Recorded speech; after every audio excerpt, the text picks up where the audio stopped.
guys, welcome back. In today's video I am going to do a seedling repotting. This is my new cattleya fabia that I recently purchased from Orchid garden.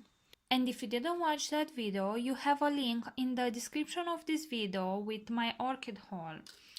And this is my plant. Actually, I had two seedlings in one pot, and I consider seedlings are an amazing way to increase your orchid collection in a very cheap way. I paid for these orchids £6.25, so that is quite cheap, and I know they are really small and they can take up to 6 years to get to blooming size. They may bloom in 4 years, they may bloom in 6, it depends on the orchid. Cattleya fabia is a cross between Cattleya dowiana and Cattleya labiata, and the bloom of this orchid, it is absolutely amazing.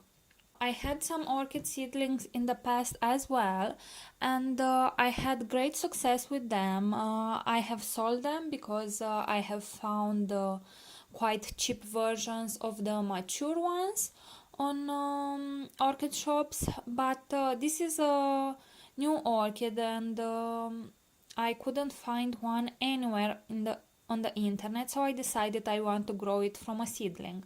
I also want a seedling for Cattleya hardiana semi-alba and Cattleya varsovicii semi-alba and the Cattleya dowiana rosita. I have both Cattleya dowiana aurea, that is a mature one, and I have Cattleya varsovicii, that is also a matured one, and I am doing amazing with them. So I want to extend my Cattleya dowiana hybrid collection.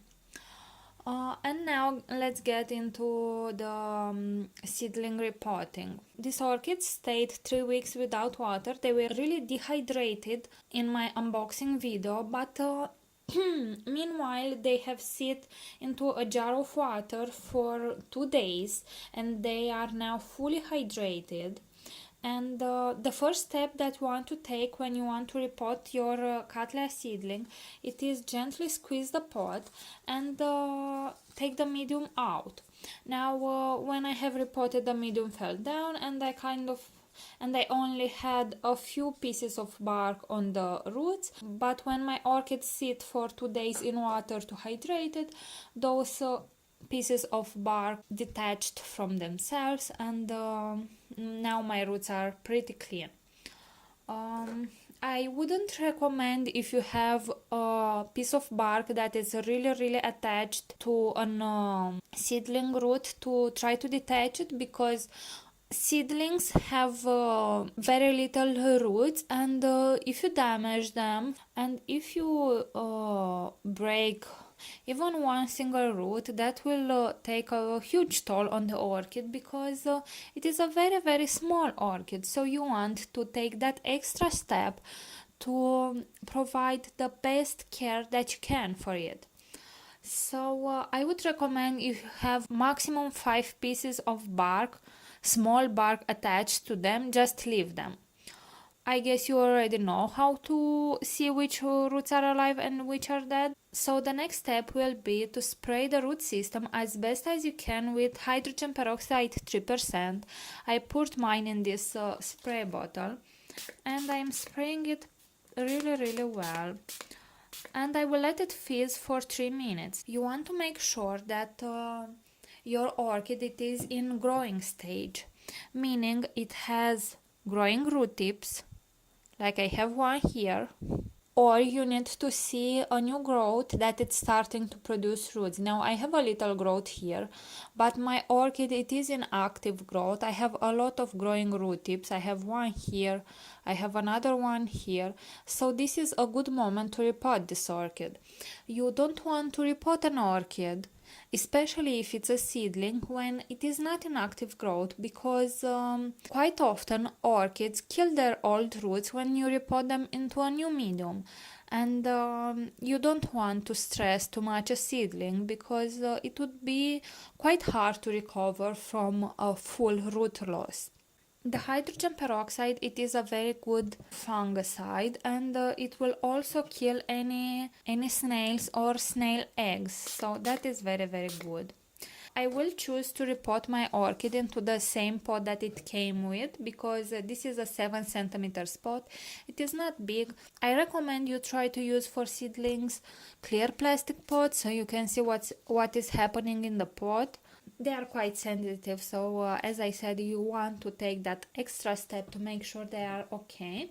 And I will spray the pot also with hydrogen peroxide, just in case it had any snails eggs, and also on the back side. And also I will spray the tag. Okay, so all it's sterilized. As a medium, I will use a mixture of 50% small leca and 50% small ceramis. This will provide the perfect aeration that orchid seedlings still need, but the ceramis will provide that perfect moisture that they need to grow. I wouldn't use a 9 centimeter spot for an orchid seedling that is this size. As you can see, it's quite small, because if you see, I would have quite a lot of empty space on the bottom of the pot, so that would stay way too moist.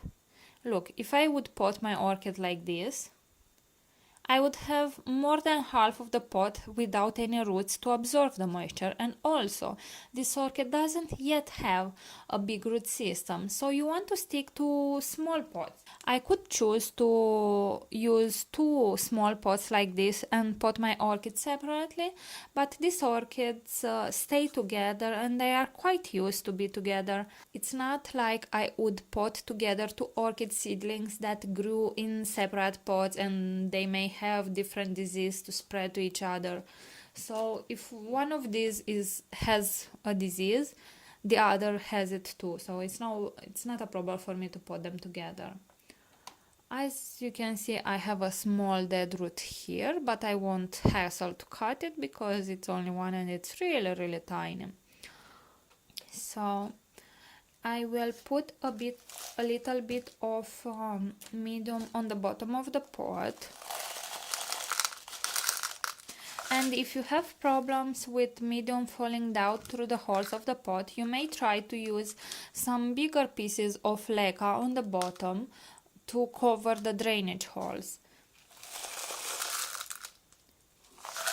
And this is enough. And now I will gently put my I need a little bit more.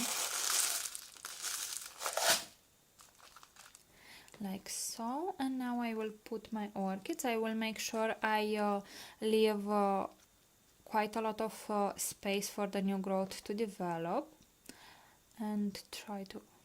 This one is in a better state even if it doesn't have a new growth started, because it has more root tips.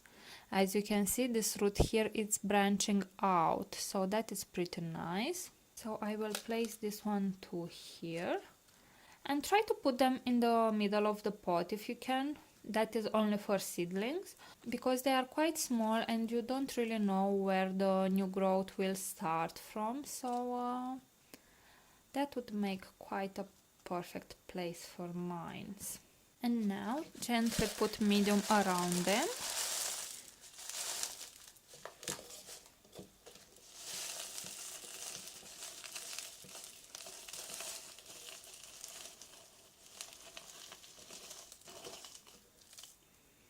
Like so. Now I will adjust the height of the orchids. As you can see, they are a little bit buried.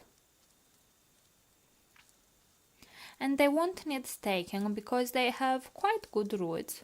So this one can stay a little bit more down.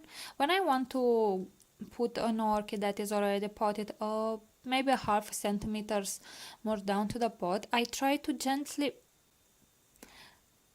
pull the orchid on inside the pot. So I try to press it a little bit and squeeze the pot, and she will come a little bit deeper.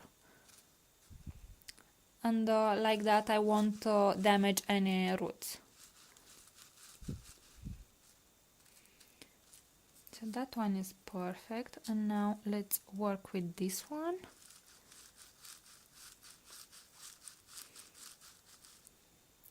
I think I need to bring a little bit more medium there.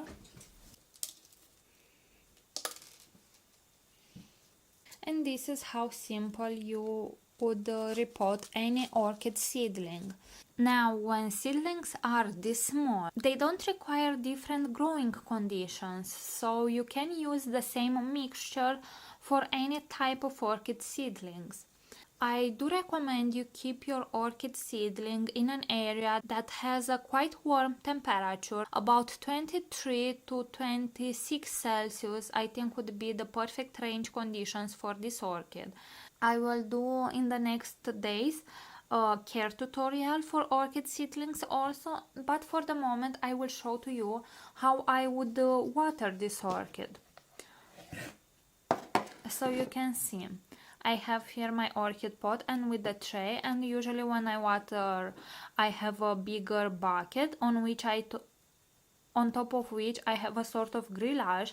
So imagine you have a grillage on top of this thing, and I will use a little bit of reverse osmosis water like so, and I would water from the top gently until the water comes out from the tray and it leaks a little bit.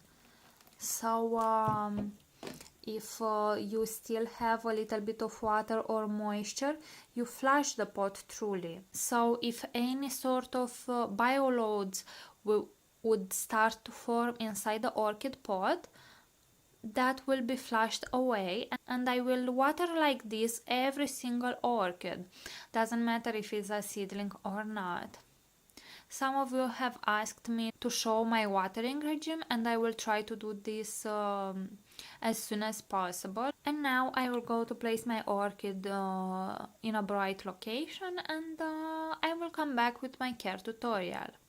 Leave me a comment down below and tell me what type of orchid potting medium you like to use for your seedlings, and let me know if you have any troubles in growing orchid seedlings.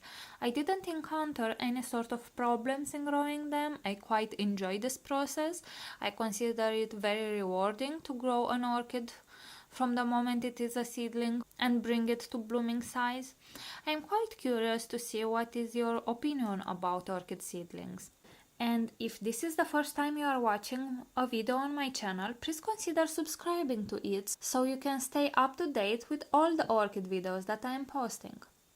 This is all for today. Thank you for watching. See you all next time. Bye!